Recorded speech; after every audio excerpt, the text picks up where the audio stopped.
Scam alert. Ito yung mga ginagawa nila ngayon to scam people. Makaka-receive ka ng text message through Viber or even sa Messenger. They offer you a job na super easy lang naman talaga at magkakapera ka na. Like sa akin, they provided a Shopee links, magla-like ka lang sa product ng Shopee, then take a screenshot, tapos isend sa kanila.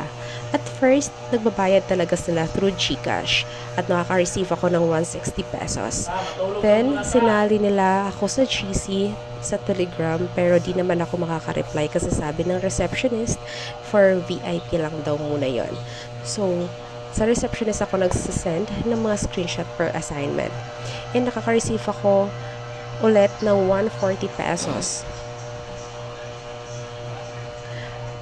Yung pang fourth assignment, yun na yung welfare na may bayad para magtiwala daw ang mga seller na people talaga kami and may cashback pa. Which, too good to be true kasi medyo malaki cashback and ma-receive mo daw after 15 minutes. Yan yung mga price nila.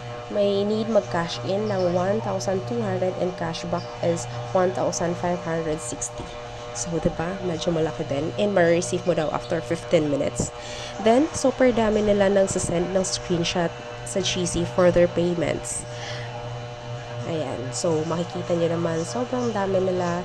And, sa baba na may mga screenshots pa yan na may mga payments parang proof of payments nila, nagsasend na sila, tas ang lalaki pa. So, kung ikaw, mapapaisip ka na talaga kung totoo ba talaga to or hindi. Kasi, ayan, sobrang dami nila eh.